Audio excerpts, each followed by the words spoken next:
for joining us here today. Raj and I are very excited to hang out with you today and learn about your fabulous work that you're doing in the world. Could you summarize for all of us exactly what you do? Sure, I'd be happy to. So first of all, thank you for inviting me on. It's a joy to be here.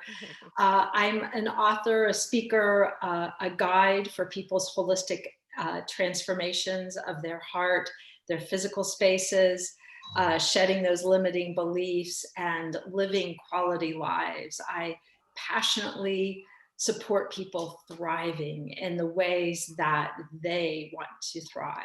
So it's not about imposing my ways, it's offerings. It's offerings on the table that resonate and spark something deep inside the heart and minds of other people. Yeah, so yeah. Well, There it very is. exciting. Thank you for doing what you do. I think it's all very important. But you tell me why you think all of your work is important. Oh, wow. Why I think it's important is people yearn to be seen, heard, and valued. I think if there's an ache in the world right now, it's to matter. People want to know that their lives matter to other human beings and to the planet. So I believe in my core that that's why this is so important. I recently wrote appreciations to an individual that I deeply respect and admire, and he just didn't know what I thought of him and our collegial relationship and friendship. And he wept. And I thought, wow. I mean, he emailed me back and said, reading, crying, which of course I have done in reading, parts of his story and hearing and the inspiration that he's become. And maybe that's part of it too, is that I believe I, in my own life, have been hungry for inspiration and to be seen, heard, and valued. But I think it's been more important for me, kind of like the St. Francis prayer, where there is hatred, let me sow love, where there is injury, pardon, where there is, I don't know, hunger, food. I'm not reciting all of it, but being that instrument, being that channel, I think is just so important. And first of all, doing it for ourselves. Yes. Because when we do that deep inner work and that self-discovery and self-awareness, then we just kind of become this open channel of course, using our personality, right? I have a certain way of, I'll use my hands and I'll get expressive and I might cry, even as we're talking, and laugh and just, the whole thing. But that's my expression of my humanity, but there's a spirit that's very much connected to that humanity. And I guess for people to know that they have that in their hearts and in their beings, for as many people who can access that. Yeah. Before we started the recording, before you came, Raj and I were talking about people's journeys. And he knows my journey, or quite a bit of it, and coming from an abusive childhood and lots of pain along the way, and then entering the corporate world and the men getting the promotions and that whole stuff and all that stuff. And what we discussed actually was, and Raj just said, well, I guess that's made you the leader you are today. Something like that, right, Raj? Yes, I said, Laura faced so many tough times. She shared with me last time. So Betska said, I also. So then I said, that's why you become a great leader. Yeah. And so, I just love what you just said, Laura, because I'm a global gal. I have clients in many countries. And when I look around the world and I hear their pain, right, and how wonderful it would be if our government leaders around the world, if our corporate leaders around the world if they could personally transform from the inside out. Oh, right. Imagine we would have world peace, wouldn't we? Oh, 100%. Yeah. Right. Well, and I think part of it, from my perspective, it's kind of the Lao Tzu quote, who said, the best of leaders, people hardly know the person because the people have taken it on themselves, and they are owning their own agency and free will, if you will. And so, I mean, part of what I'm about is for people, ordinary people, to see themselves as leading their own lives, that if they're in touch with other people, with family members, if they're a parent, if they're a sister or brother, if they have family members, that bringing that energy of love and compassion and deep listening and self-awareness to all of those relationships, to a clerk in the store, like it matters. And I think when we're living from, so yes, I mean, people who are like in positions, who have the title, that's great. And yes, would there be world peace? Absolutely. But I also think, ordinary, everyday people, which I consider myself to be one of those, right? That as each of us come awake and come alive, something shifts in the energy field, in the touching of lives. And I have to share this because I had such just this the last night and today, this awakening on this very point, that I went to swim laps at the pool yesterday after my workday had come to a completion. And it turns out, and I'm doing what I love, right? I love to swim. I love to run. I love to swim. I love to dance. I love to talk, as you can tell.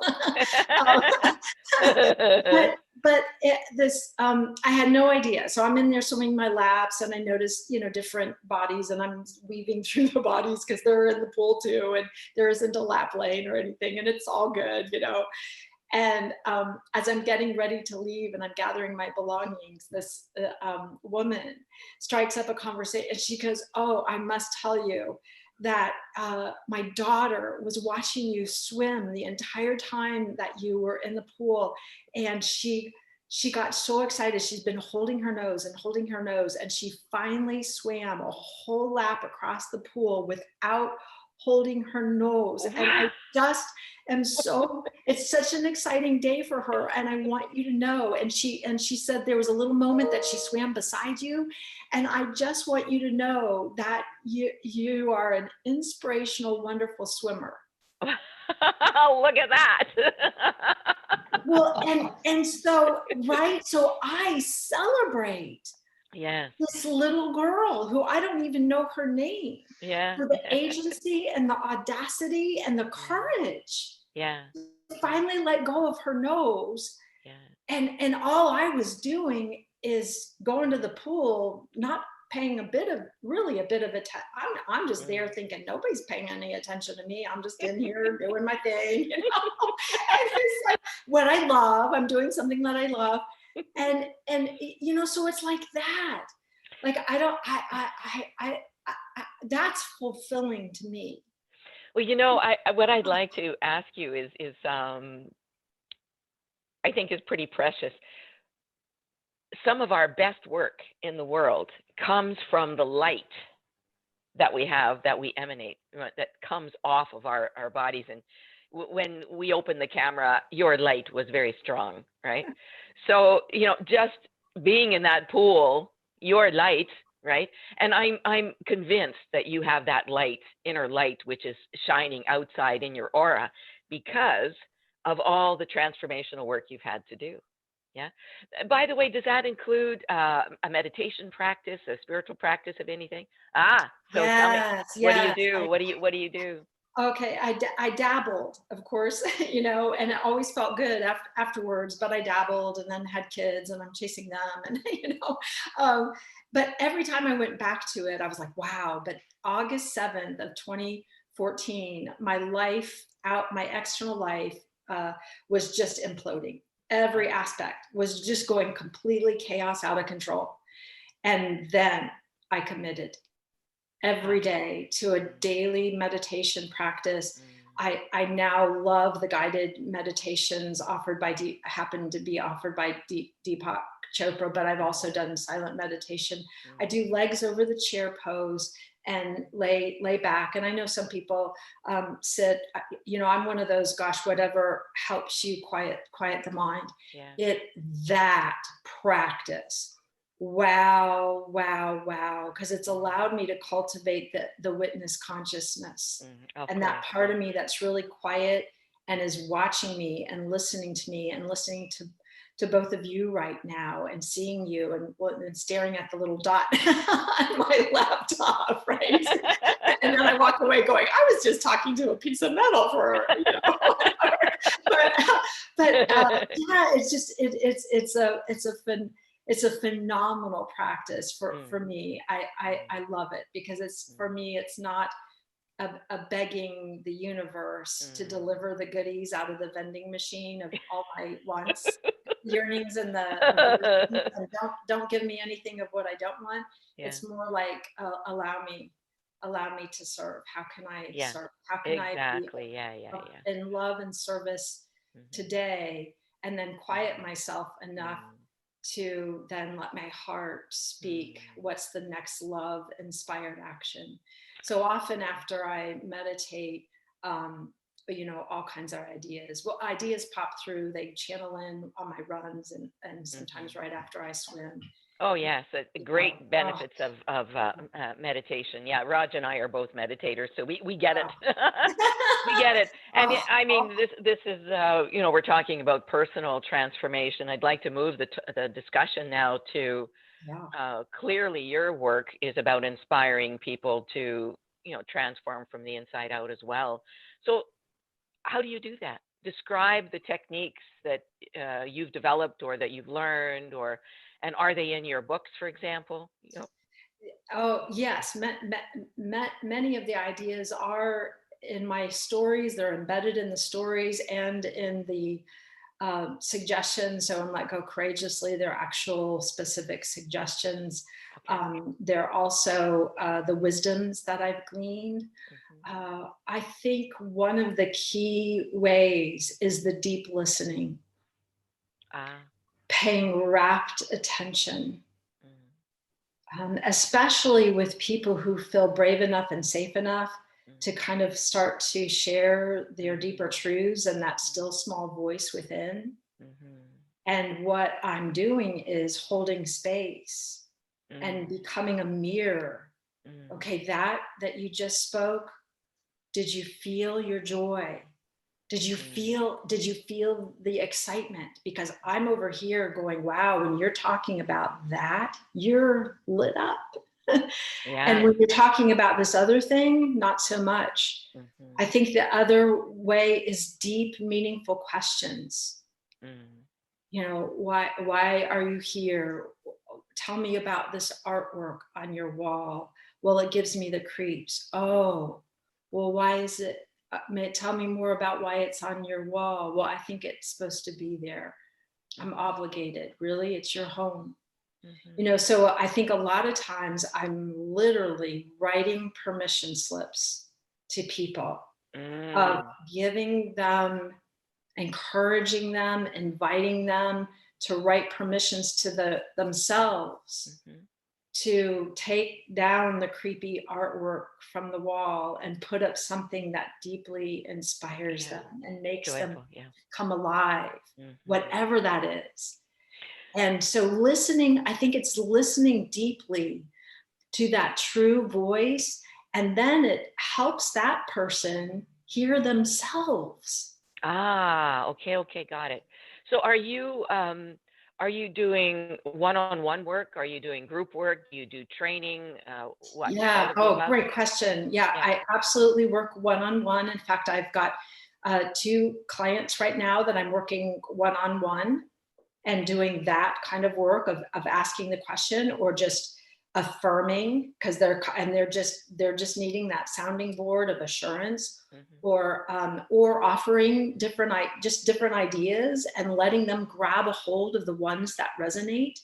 I also do have workshops, And, you know, and I had one on decluttering that was just lovely. And That's a good oh one. my gosh, right. And so, and it was wonderful because it wasn't about, okay, this is the must do. I just, again, offering different ideas and different ways of seeing your physical space that really inspired these ladies to take it on. But many of them were ready. They were so over the unwanted belongings in their space. So that's just an example of one of the classes that I led recently. But yes, so workshops and one-on-one coaching, and I do still continue to work with Feng Shui clients specific for their physical space and the quality of their lives.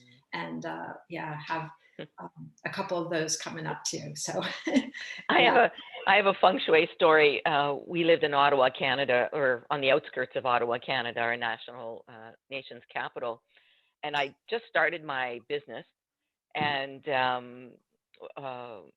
this person arrived. I think they turned into a client or something, but they walked into my office and they said, "Would it be okay if I rearranged your office?" Just like that, right? Okay, sure, you go for it, right? So rearranged everything, put the plants here and put the chairs there, and oh my God, Laura, it was phenomenal. The business started to flow in after she rearranged my office. Right, Yeah. right.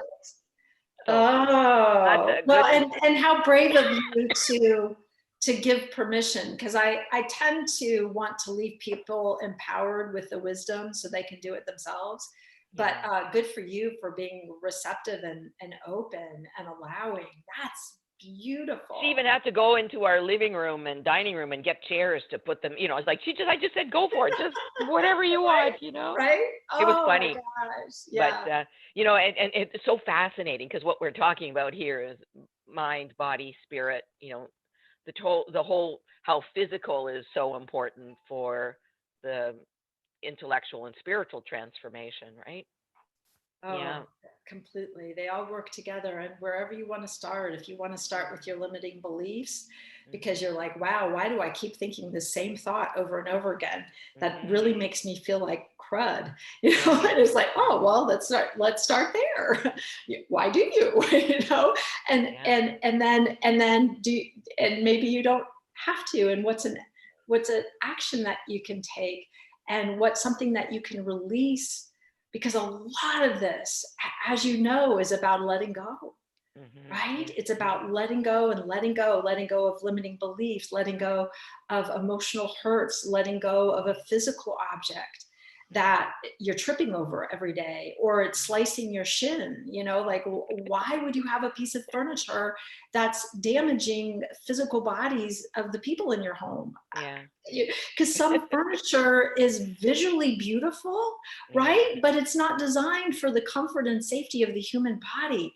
So, you know, sit in the chairs and, you know, test out that furniture, make sure you're not stubbing your toes, or, you know, so safety and comfort with the physical objects, and swapping out things, right, in the physical space that might literally be causing you harm. Are you stooping? You know, you know, there's the stories of, you know, the mirror that was hung too high, too low, right? And the person's either doing this or doing this, you know, and it's like, and the metaphor that becomes for the struggle and the suffering that the person's experiencing out in their life. You know, our physical spaces are metaphors for what's going on in here. Absolutely. So I would love to know more about, you've shared some of the questioning, you know, and the deep listening, like we often talk about.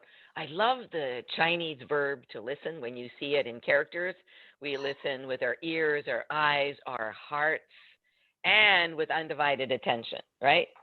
I love those 4 aspects of it. So, you know, what else can you tell us about this? I'm fascinated with transformations from the inside out. So how do you help people with that self-discovery? How else do you help them? I'm just curious about. Yeah, well, I think asking people what they love, you know, what brings you joy, what has you come alive, right? Yes, okay. What is that? because so often we think we have to carry a script of other people's expectations, and we don't. We can really tap into, you know, and maybe even asking the person, well, what did you enjoy in your childhood? Now that can be tricky because there are those of us who our childhoods were very extremely difficult. Yeah, exactly. Yeah. So, you know, depending on how much that individual was able to get in the contrasts, right? Yeah. You know, maybe they did have brief windows of reading a book and they discovered, oh, reading books felt good, you know? And it's like, oh, okay, there's that tiny window into something that felt good. And maybe something about their adult life. I also encourage people to be out in nature, to connect deeply, to pay attention to their bodies. I encouraged a client recently to do activities with the non-dominant hand, just something as simple as brushing your teeth. With, if you use your right hand to brush your teeth with your left hand, because you will drop out of the blah blah blah monkey mind, as many people call it, into your body. Because I think so many people, especially my sense of American culture and corporate culture, is people are very, very, you know, here. Well, and I was in the academic world, and a lot of people right up here, and they and I was that, right? I was like this bobblehead, right? This tiny head, disconnected from my body, from my feet. And just something as simple as, can you feel your feet? Are you embodied in your presence? Are you in your body? And how do you know that? Tell me how you know that you've dropped out of the chattery mind and judgments and criticisms or whatever's going on there, or ideas or inspirations, right? And how is it that you've dropped into your body? Tell me how you're doing that. And if you need ideas of how to drop into your body, I can guide you, because I've got a whole bunch of offerings, you know, yoga practice, meditation. I mean, just there's so dance, movement. We now know that rhythm helps regulate the body. Oh, right? absolutely. And it helps regulate the nervous system. Now, neuroscience is coming on with all kinds of information that if a child is yelled at, they took a picture of a brain before the child was yelled at and before a child was physically harmed. And the brains are exactly the same in the after. Wow. Exactly the same. How both of those ways of being with a child alter the child's brain. You know, wow. You just said that the brain didn't alter in the pictures before and after. Didn't you just say that? No, they altered. In the case of a child's brain when they were being yelled at, yes, the brain altered. Right. And then the child being physically harmed, yes, the brain altered. These two altered. The after pictures were exactly the same. Got it. So, you know, that's what was at the afters. So the impact. Yes, the impact. Yelling with anger at a child and physically hurting their bodies does damage to the brain. You know, really causes the you know, and so, and there's plasticity and healing and all that kind of stuff. So again, you know, being able to drop into that holistic place. We create this because we don't want to drop, we resist experiencing the emotional impact of those early experiences. And if you never had one in your childhood, but then you had them in adulthood and you didn't process them through your body, your psyche, then that's a block.